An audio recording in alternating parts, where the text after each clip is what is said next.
Hello, everyone. Welcome to yet another episode of your favorite podcast. My name is Oluwatobi, and as usual, no leave, no transfer. I have the one and only Labake. Hi, Labake. How have you been? Hi everyone. Hi Toby. I am well, thank you. Been good. How are you? How about I'm you? good. All right. Been busy. Okay, so jumping into today's episode because we have a very, very exciting guest. Yes. Toby is going to tell us a little bit more about the founder of Kaleidoscope. Yes. Cool. All right. So she's pushed the Yeah. button to me. Yes, I gladly Yes. accept it. So our guest today is the founder and CEO of Kaleidoscope. Her name is Sandhya. Kaleidoscope is a sustainability and business resilience foundry that helps high growth organizations scale profitable, purpose driven models, products, and services. And one interesting thing about our guest is that she has worked across 40 global markets, Fortune 500, the public private partnership. She's driven ESG strategy, policy, and product innovation into the art of business model. And she has scaled multi-million dollar innovations that prove sustainability and profit can grow side by side. Ladies and gentlemen, please join us on the podcast as we welcome the one and only Sandhya, the CEO and founder of Kaleidoscope. We'll be back. All right, guys, welcome to yet another episode of your podcast. My name remains Oluwatobi, and as we mentioned, we have an amazing guest on the podcast today, which Labaki has given me the honor to do an introduction. And so it's a great privilege for me to introduce our guest to us on the podcast today. Her name is Sandhya. Sandhya, should I use the word used to be? Oh, yes, used to be the global sustainability leader at a global corporation. And now I won't tell you where she's moving to. She'll say it herself. But one interesting thing about her is she has experience across 15 international markets, and she brings a strategic lens to ESG, sustainable product development and innovation, and her career spans between the public and the private sector with a focus on embedding sustainability into core business strategy and scaling purpose-driven solutions. Welcome on the podcast. How are you doing, Sandhya? Thank you so much for having me, you both. Yeah, it's great to be on the podcast, and that was a really kind introduction. Oh yeah, I do the best introductions that people know. So yes, before we go straight into the nitty gritty, like they always say, I saw something and I wanted to give a shout out to you. 2 months ago, you signed your book deal. Congrats on that. How does that make you feel? Thank you so much. It was, so I process information with reading and writing, especially writing. So I've been pretty much writing since I was like 12. It's so many bits and pieces of articles and art in magazines and things growing up. So it has always been my way of processing things, but I have so much of respect for people who write books. So I never ever thought that I would kind of write one at my age. So when the publisher came to me and said that, this kind of was on scholarship and it's something that they think I should do, took me a while to sink in. But now that I'm kind of 3 or 4 months in, I know the title of the book, and I'm, doing 100 interviews with all these different change makers.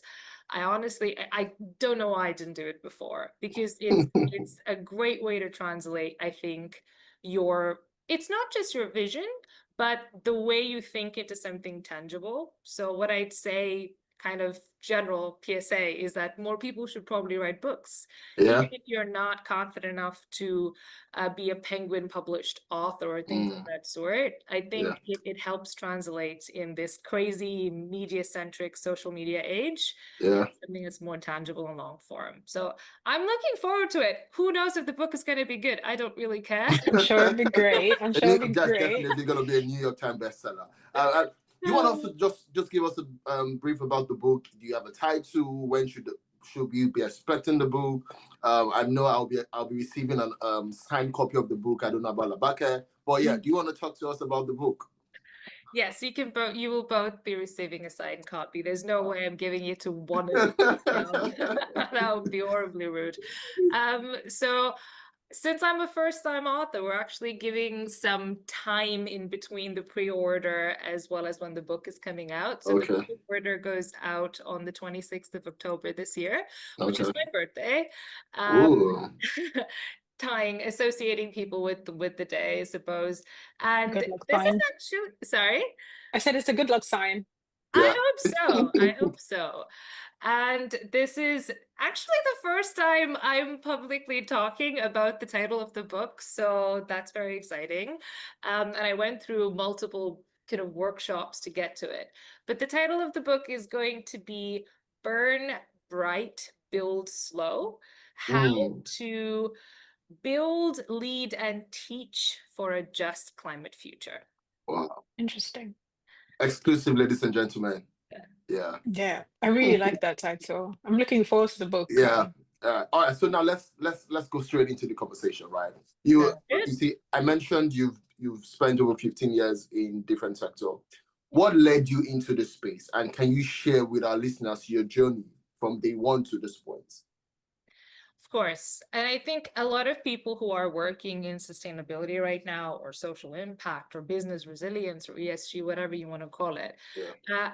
I think it's only now that there is a fresh cohort of people that are studying it in their undergrad and masters and getting into it. So I think people who've been in this space for a long time have very interesting entrances into sustainability, which is kind of one of my favorite things. So I started off in pre-med, actually, so very technical kind of genetics work. So that I had a scientific background, a STEM background, which I think personally is very useful for people who are in this space. I transitioned into R&D to start off with, and was looking at kind of sustainable supply chains as part of the entire life cycle of pharmaceutical products. But then I kind of did something a bit crazy, and I applied for this youth leadership program. It was called CEO for 1 month, which literally means you're going to be a CEO for 1 month. So you get to shadow a global Fortune 500 CEO. And when I did that, it was kind of like 200,000 people who applied, and I ended up kind of getting the opportunity to do so. Wow.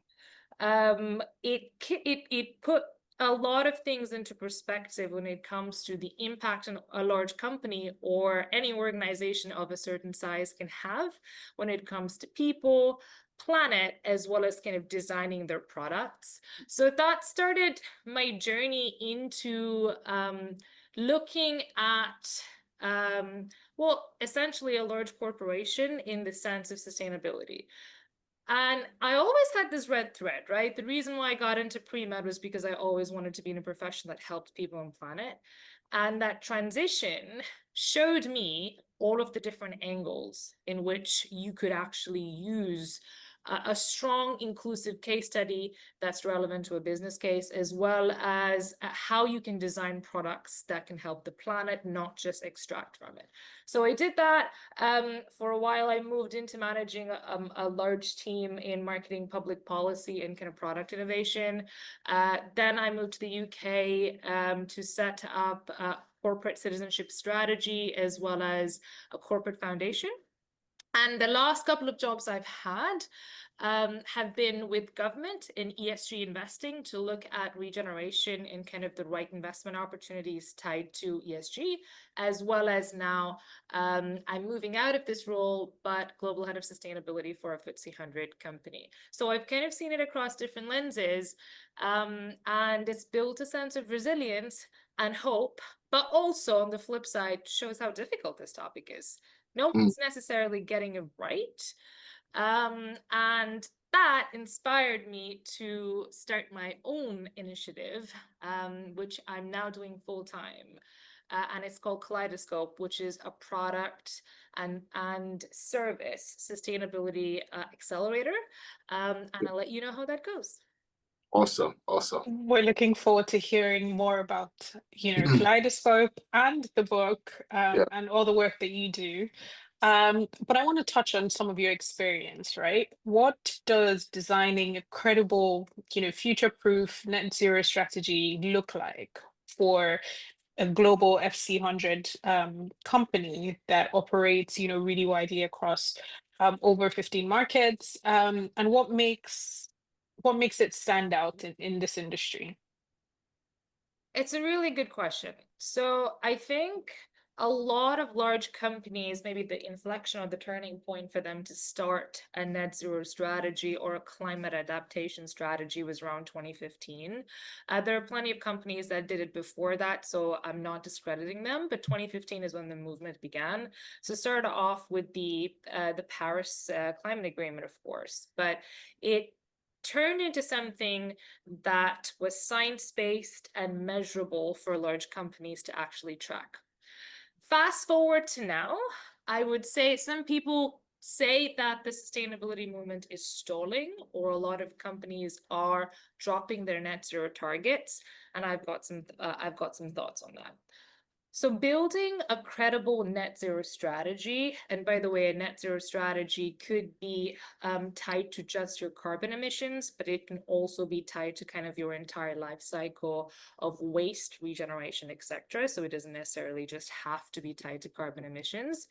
The shift that I'm seeing right now is, in the past, when it had just started and it was extremely trendy to set a net zero target, it was about how ambitious your targets were. It was how you could almost compete with the market when it comes to these high level targets and ambitious targets. Now, the shift, and I think it was a much needed shift, has gone from, okay, so you've set these targets. Yes, they are these long-term targets, whether it's for scope 1, scope 2, or scope 3. But how are you actually implementing them? What, have you got detailed action plans that supplement all of the different regions that you cover? Are you offsetting or using carbon removals, etc.? So I think the rigor has moved away from congratulations, you've set a net zero target, to how are you implementing it? And you know, this is something I've had many mentors tell me, and I think it's relevant here, is follow the money. Where exactly are you investing to ensure that your net zero target is actually feasible? So, for example, renewable energy, or moving into more EV cars, reducing your travel, or using different modes of travel for your employees. So it's, the shift is not, I think, you know, it's still credible to have a net zero target, and it's very important. That's obviously a starting point. But how I see investors looking at a net zero goal right now is less about, okay, net zero by 2035 or net zero by 2050. It's more, great, net zero by 2035. What are you doing the next 5 years, 6 years, 10 years to actually get there? So I think the movement in credibility has been from, great, you're setting the targets. Now show me exactly how you're going to achieve said targets. So now, how do you navigate? Sorry, how do you navigate the challenge of driving decarbonization while still enabling business growth and innovation in such a dynamic industry? So I don't know if I'm going to be controversial about this. I don't think I am, but there is a misconception that if you are sustainable, you're actually hampering growth. And I think that comes from a couple of different areas. There are two big pieces of regulation that are still evolving. One is the EU CSRD, the Corporate Sustainability Reporting Directive, and the Supply Chain Related Directive, which is EU CSDDD. That's kind of leading the way when it comes to regulation. And what most companies think is that if something is getting regulated, I'm going to get slowed down, right? Yeah. And I want to kind of debunk that because the reason, there is a way in which regulation can be a huge growth factor for companies that get it right. If you are viewing sustainability as a compliance tick box exercise, or, oh, I've got all of this extra reporting that I now have to do, as a result, I have a headcount of 5 or 6 people or consultancies that are helping me with that, you're kind of maybe missing the message of what sustainability is trying to do, or you know, how the US is now trying to rebrand it business resilience. Because fundamentally at the core, sustainability is trying to get you to look at your materiality, both from a financial standpoint, but also an impact standpoint, right? So if you do the exercise of looking at how your company is going to evolve over the next 5 years, 10 years, 15 years, it's extremely beneficial for you from a growth lens. So I think the push and pull that a lot of companies are feeling is that because there might be an upfront exercise of knowledge learning, as well as regulation is going to be changing across different areas in the world. There's a general, oh my God, this is slowing me down, as opposed to growing. But some of the best companies that have kind of mastered this or done it before and are not maybe behind the compliance gap of, oh, I just need to finish the reporting, they have already turned sustainability or business resilience into a competitive advantage, right? So then it becomes less about, is your report great or ticking all of these boxes for regulation? It is more on, how am I evolving or creating brand new products that already have this lens built in? So I would push back on commercial leaders that feel like sustainability is actually not intrinsic or close to innovation and growth. And I think a lot of sectors are seeing it, but different sectors are at different stages of this, right? Some sectors adopted it with gung-ho quite early on, and others are still learning. So there is a ton of growing pains when it comes to regulation versus growth. Awesome. That is very true, and I think expected. And so a lot of companies are then exploring, companies that have, taken this sustainability goal a little bit more gung-ho, as you said, and they're exploring beyond value chain mitigation, to invest in climate solutions outside of their direct footprint. How do you see this playing into, some of the companies that you work with or have worked with in the past? And how does it play into their long-term sustainability strategy? I think for that question, it's the easiest way to explain kind of risk or resilience mitigation is to look at supply chains or value chains, whatever you want to call it. Because of the huge amount of uncertainty of geopolitics right now in different countries, supply chains that are initially dependent on certain workflows are not as resilient as before. So you could use climate as an example for the reason the supply chain is not working out. For example, if you're a Unilever, you're struggling to find chocolate, or coffee production is dropping across the board, or if you're working in data centers, which is what my previous organization worked a lot in AI and cloud storage, there needs to be massive access to water, right? So all of these different resources are featured in your value chain or your supply chain. And I think the big shift when it comes to investment is large companies are obviously dependent on smaller companies or even grassroots organizations to fill in their large supply chain. So behind a Unilever or behind an Adecco, there are hundreds of thousands of suppliers that feed into their entire value chain. And I think that's where investment kind of needs to start moving into. So it's not just about ensuring that you buy from the right supplier, it's actually ensuring you educate, train, and reinforce those supply chains in which is beneficial for those companies to grow too. Because otherwise they're no longer going to be part of your supply chain. And if that's important to you long term, whether you have a net zero plan or really, I mean, you just have a strong business growth plan, you're not kind of reinforcing your risks and actually turning some of those risks into opportunities. And majority of these companies, supply chains, these large company supply chains, they might be headquartered in the US or the UK or maybe Europe. Their supply chains are in the global south, right? So, and the global south is experiencing a lot more climate adaptation issues than pretty much anywhere else in the world. So it's almost as if you understand exactly the value chain of your product or your service, and you're not reinforcing those elements, the product isn't kind of, well, firstly, not able to be created in the first place, but secondly, the pricing will change. There is massive amounts of trade wars going on. And if people are displaced in the global south, well, there is no one to actually work in said factories or said production lines, right? So I would say that is where a lot more investment needs to go in.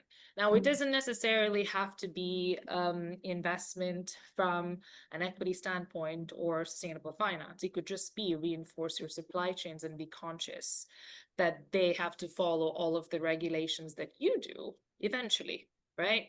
So I would say that it's going to be quite a big conversation area, not just scope 3, which is kind of, you know, the indirect carbon emissions of your supply chain, but just reinforcing supply chains in general and how that works for large companies.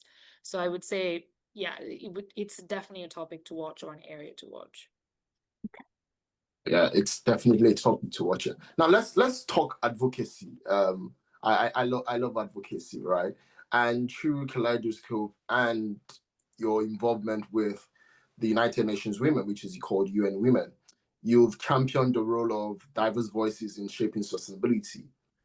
Now, tell us, why is inclusivity essential in terms of building resilient climate strategies, and how can companies better embed this into their sustainability agendas? So, I mean, I'm really passionate about this topic, so I'm going to try and be a bit more tangible. I don't think climate adaptation or sustainability or business resilience exists without inclusion. It exists without intersectionality, especially because all of these issues are really related. So the work that I do with UN Women is on their global delegation for the Commission of the Status of Women, so CSW. Yeah. And the overarching team of CSW is on different topics that deeply affect women, and especially women of people of color who are women, in variety of countries. It doesn't necessarily have to be the UK. It's also, of course, in the global south. And what I say always is, if you educate a woman, you educate a village. And I am hugely passionate about understanding how we can empower women to feel a bit more financially secure. And this doesn't necessarily mean that I'm not talking about it from a sense of, oh, we need to empower women over men. That's actually completely besides the point. We need both parties to feel empowered and have their role in society. But what I'm noticing is a lot of women, they're actually getting into tertiary education. So if you look at the percentage of educational attainment for women, it's higher than it's ever been. So there are more women going into tertiary education. However, just as much women dropping out at kind of middle management, at the middle management point of their careers. It's because, and it's not because of qualifications, it's not because they're not able to kind of handle the workload, it's because they need to make a choice then about balancing having children and being impactful in their jobs. And a lot of the jobs that are structured these days, especially high-end executive jobs, or if you're starting your own company, it's so time consuming that we haven't built flexible careers so women can go in and out. I would say this is not beneficial for men as well, right? It's the same problem for men too. I mean, men want to stay at home with their kids, as well as be supportive partners for their women as well. So fundamentally, I don't think we've created a structure that is beneficial for a family setup. So I am quite passionate about understanding the exact reasons why women who choose to get into tertiary education, which is extremely difficult for you to get a college degree or even a postgraduate degree, work for a couple of years and then choose to not progress. And then, because that, in my opinion, we have created a setup that kind of has failed them. And that is where a lot of my new advocacy kind of sits, because we've got all of these amazing, talented women that are not contributing to society in the classic fundamental way, but they're, of course, contributing at home. Yeah. So it's getting the balance right, but also, you know, the unpaid labor hours, etc. How do we quantify that too? So that is kind of where my brain is now when it comes to gender advocacy, and to tie that with climate. I know this is me being super generalist. I find it much easier for female leaders to understand climate adaptation and resilience, because they think in communities. And I think that that's because they understand empathy a bit more. So if there is a good balance and of 50-50 when it comes to men and women, I think that they will be able to create an overarching framework that benefits both, which I think is fundamental for sustainability. So there is, I think, a very neat link up to sustainability, business resilience, and kind of intersectionality as a whole. But it's a systemic change, right? It's not necessarily one thing or the other. It's changing how everyone works together. So that's where my head goes with gender advocacy right now. I Okay. think that's a very interesting and impactful topic, Yeah. because as you rightly said, there's no sustainability without inclusion. And I think having those conversations about, you know, the role of diversity, the role of women, or the role of gender, I should say, in kind of the sustainability conversation and strategy is so critical, particularly the experience of, you know, climate related impacts in the global south especially. So giving a couple examples of, you know, women are the ones that cook and deal with, you know, all the negative impacts that come from that, or that are fetching waters in certain countries and deal with, you know, that they're closer to the ecosystems and all of those things. So the role of gender in sustainability is a really, really critical one, and I love your work in that space. But you mentioned something earlier in the conversation about following the money, and the role and the role of finance You know, it's in gonna come and bite me. and the role of finance in kind of decarbonization strategies. So my question is kind of around that, as decarbonization is often seen kind of through the lens of technology and finance, but I think it's also important to highlight people, which you started to do with the inclusivity conversation. So how do you then ensure that employees, suppliers, communities are engaged and empowered in the transition to net zero from a corporate point of view, if you will? Of course. So I think some of the best climate associated movements in large companies don't actually sit in the central department, right? So there's usually a sustainability department that's a corporate function that creates a strategy and the framework, but unless you've got engaged people to support that strategy in different countries, there is no way you're implementing our sustainability strategy. So one way which is super effective but takes a lot more effort than I think large companies realize is employee resource groups. It's quite popular in the UK. And these resource groups, how I see it is it's actually capacity and skills building. So say you've got a net zero plan, you know all of the different kind of work streams that need to get implemented in a net zero plan. But you know, for example, in India, you need to change 5-6 different things for India to reach its net zero target. So move towards renewable energy, for example, increase recycling or waste reduction, or have a more circular methodology, and use less kind of fuel consuming cars and move towards electric. So these are kind of, say, you know, these are the problems, and I'm taking it only from an environment lens. So obviously you can sit in a corporate team and figure out that, okay, this is what the country needs to do. But unless you've got champions on the ground who understand it, so this is what I mean by capacity building. So there is training that goes into helping people on the ground understand it, and then they champion. Sometimes the champions are the CEOs or the MDs locally, but sometimes they're not, right? Sometimes they're engineers or they're people who are really passionate about the topic. So I think that skill-based learning is super key. Because what I've noticed is if you empower those people and train them up, not only will they be able to create that impact in that particular country, and then you can kind of tick off, yes, India is now operating on only renewable energy, right? Yeah. So that happens step by step, but it's not just kind of doing it at the side of your desk. If you are smart about it as a large company, what I would do is I would identify all of the different skills that contribute to your strategy.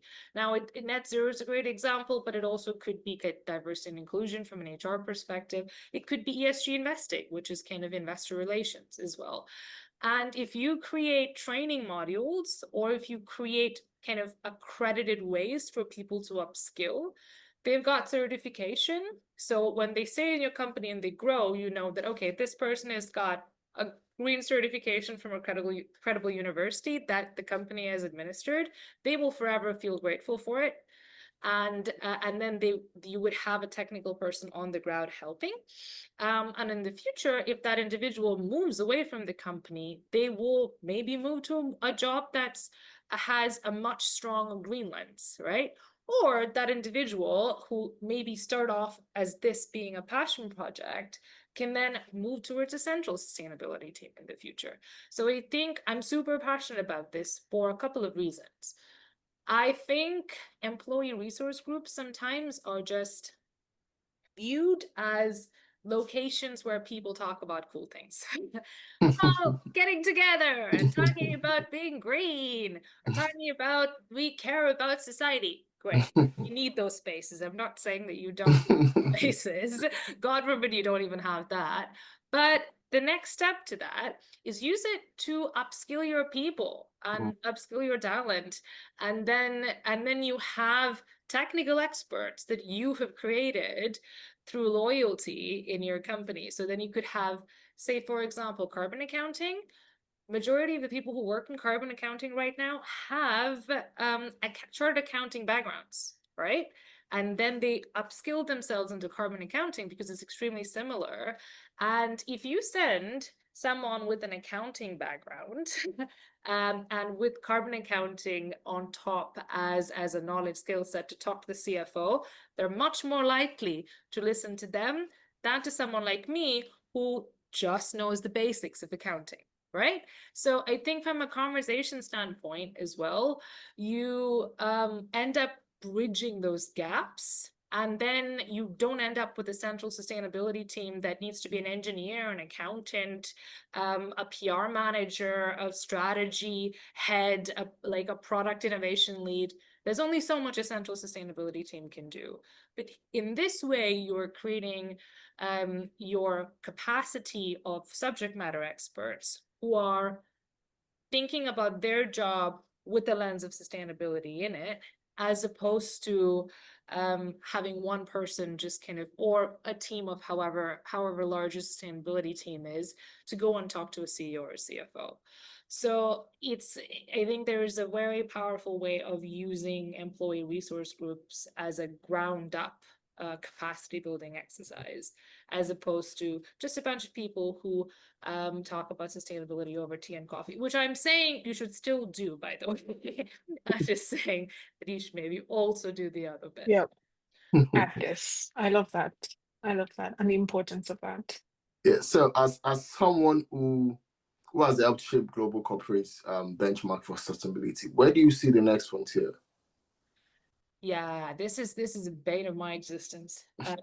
Anyone who works in this space is existence. So when I was in the government side, it was for the UK, but I was looking at kind of non-financial reporting regulations. It was called like NFRAG before, and now that is adopted into regulation in multiple different jurisdictions, right?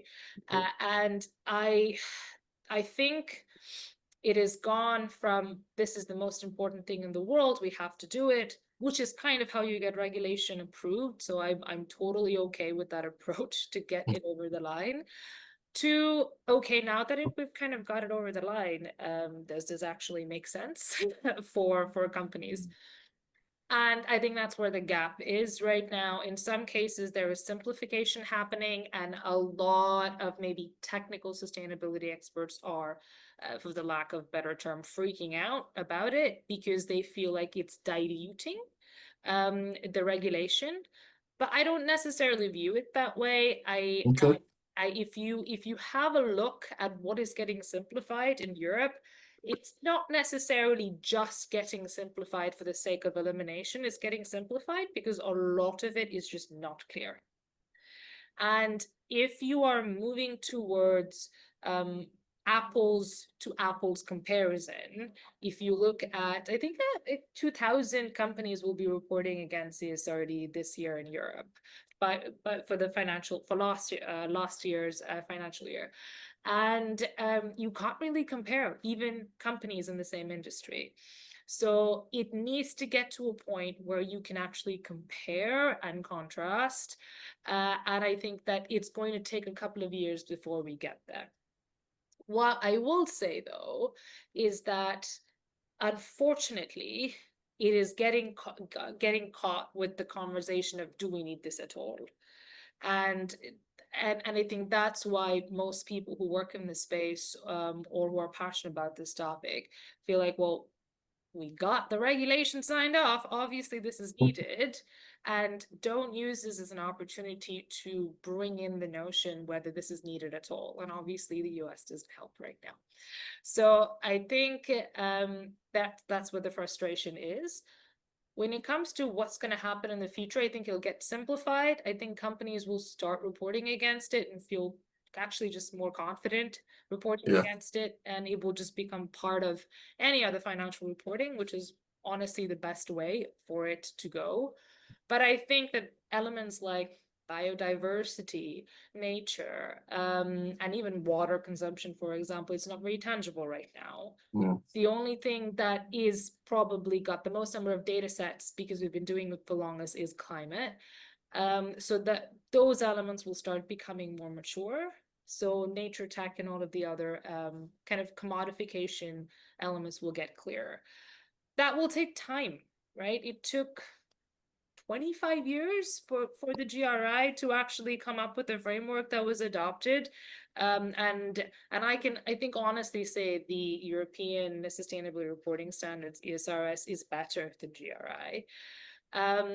So all of this will take time, but we need to understand that you're comparing this 20-ish years of reporting and less than 5 years for wider sustainability with 200 years of reporting when it comes to tax and finance, right?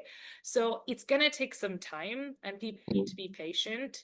But I would really wish that all of this is not as politicized as it is being right now, because it's not really about whether you believe in climate change or not, whether you believe in this or not. I'm sure, of course, political leanings, you can't avoid it, but some of this is just extremely transactional. Is your company doing this or not? Are you thinking about your supply chain in this way? Are you measuring impact in this way? And if everything becomes overly political, it becomes quite difficult to untangle what the media is saying versus what's happening on the ground. And I think that's the bit that's quite tricky right now, on top of the constant change. What do you guys think? You're both experts in this space too. I do really like what you're saying about the politicization of it. I think so. One thing, I believe it was the head of sustainability at JP Morgan, that said this, that he tends to speak more about the business case. He's speaking in kind of corporate circles, of course. He tends to speak more about the business case and less the emotional, political kind of conversation around it.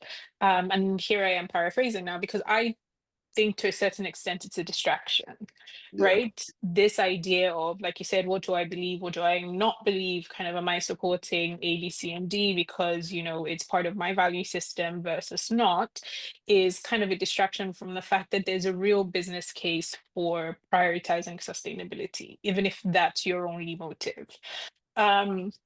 So I do agree with you that, given a little bit of time, a little bit more education, a little bit more simplification, which, I've kind of come across from, clients and people that I've spoken with about, just the technicality, the broadness of, the sustainability space, the regulations, kind of what falls under what, the also the geography of sustainability, if you will. I think we need time, we need more simplification, we need kind of more capacity building and more understanding. And I think with all of those things, there's a future where, this becomes more mainstream, more widely adopted, and more kind of, the status quo, if you will, around kind of what we do with financial reporting and taxes and all of those things. I do think there's a huge gap across different regions, not just in regulation, but also their inclusion in building these quote unquote global regulations. So what, not just sector wide, because I know you mentioned kind of in this conversation that some sectors have taken onto it a lot more than other sectors. But I also think that the gap in kind of geographical adoption is also a key thing that we need to pay a little bit more attention to. So countries in the global south, how they're tracking, how they're measuring, kind of building regulation and adopting regulation that is designed in global north countries, is also really, really critical to kind of the sustainability of, or should I say the, durability of the sustainability sector. It's a very interesting space. I'm kind of, yeah, and those are It's my all two about the language, isn't it, cents. sometimes?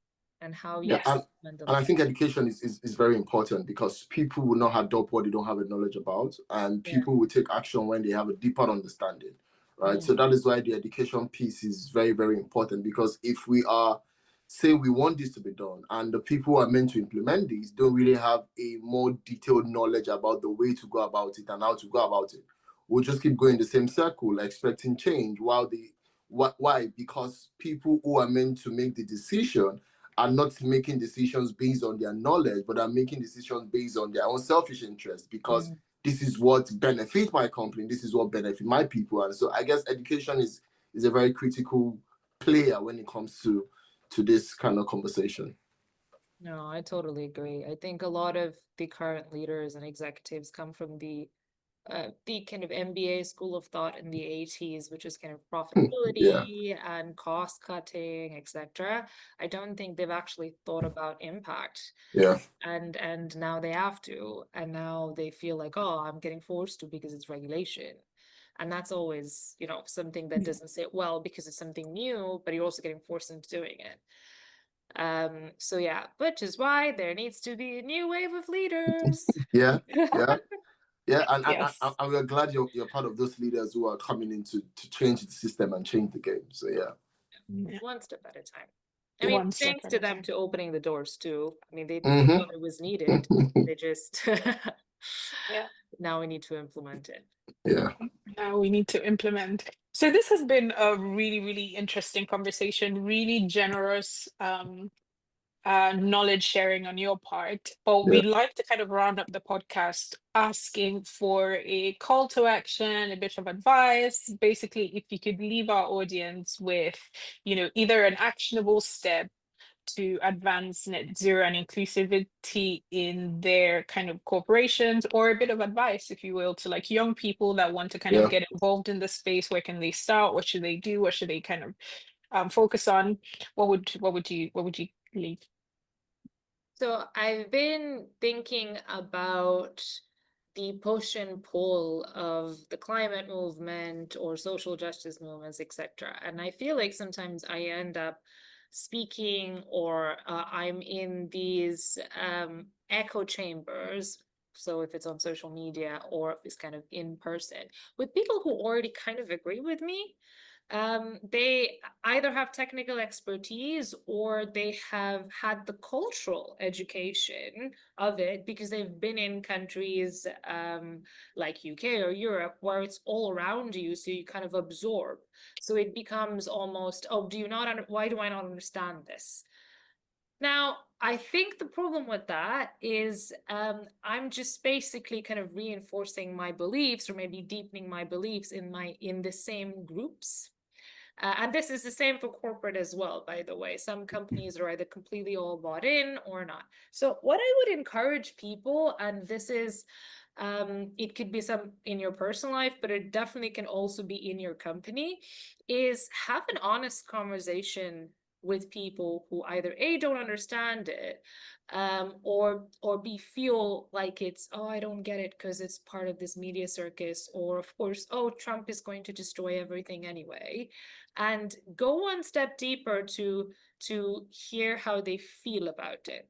Because what I'm sensing for people who don't understand it, they're shutting down because there's so much of information out there, and it's just like, well, I'm pulling out because I need to protect my mental health. Or it ends up in these very polarizing conversations, as in, if you don't believe in climate change or net zero, then I'm not going to have this conversation with you. So what I'd encourage is talk to people at all of those different stages of conversion almost. So because you are more likely to find the pain points of the movement when you talk to people who don't understand it. And so break out of your echo chambers is what I would say. And I think that's good advice for young people as well. Maybe more specifically for young people, I think a lot of them are now training up in this space. So they've got the first kind of graduates, undergraduates, pools of people who specialize in sustainable engineering or sustainable communications, etc., coming out. And they're entering one of the worst job markets in the world. Yeah. Like it's as bad as COVID right now, probably even worse. And what I'd say to them is, every job is a green job, right? And choose companies that believe in it. And even if your first job isn't with the sustainability team, building those key skills will help you navigate yourself towards sustainability. And so I think I'm getting a lot of young people coming to me being like, I applied for this role, but I'm not getting a call back because there's so few of these roles. And they obviously invested 4 years of their life, or sometimes 6 if they did master's degrees into it. And my point is that it's not a sustainability issue, it's just a market downturn. It will pick up. But I also really believe that any job is a sustainability job, if you think of it that way, because you're acquiring those skills. Because I didn't start in sustainability, right? And I think that now I can't think of doing anything else. But if I didn't start and have that lens embedded in me from the get-go, I wouldn't have built all those other skills that would have helped me do my job right now from a technical standpoint. So that's what I'd say to the younger fresh grads or entry level, soon to be entry level employees, that, don't be disillusioned of taking a job that doesn't have sustainability in the title, or your first job. Wow.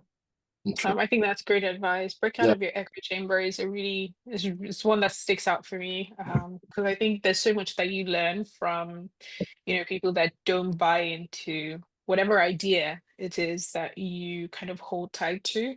There's so much that you learn. There's so much value in kind of your ideals being challenged as well. whether it is, as you said, to identify the pain points and find solutions, or to even kind of help you think differently about what it is that, you know, you are so passionate about. So that's a big one and a really good one. Thank you. Thank you.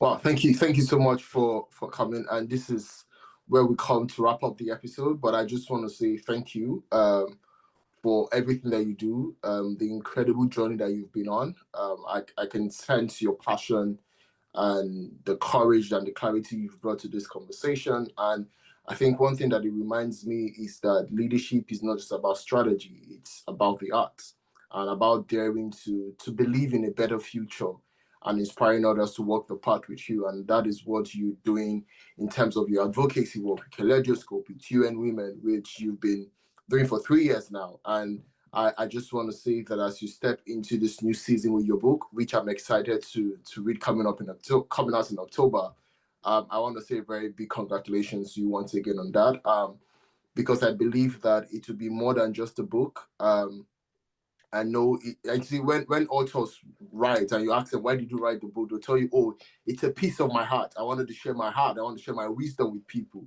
And I strongly believe that your story and your book would definitely be a gift to this world. And I have no doubt that it will not just touch lives, it will open eyes, it will also give strength to many people who need it. And so we want to celebrate you and looking forward to reading the book and seeing the amazing things in there. And definitely we will be cheering you on in your new role at Kaleidoscope and also the amazing thing that you do. So thank you for coming on the podcast. We are so sure our listeners have enjoyed this episode. And so we just want to tell you that we are proud of you and we'll keep looking out for the many things that you get to do as you continue this new journey that you've embarked on. That's so nice. That's so kind. Thank you so much. Thank you so much for having me. And I will promote the podcast and all of the amazing things the two of you are doing as well. Thank you. Thank you. Thank you. Okay. Bye, everybody. See you in the next episode. Yeah, see you in the next episode, guys. Bye.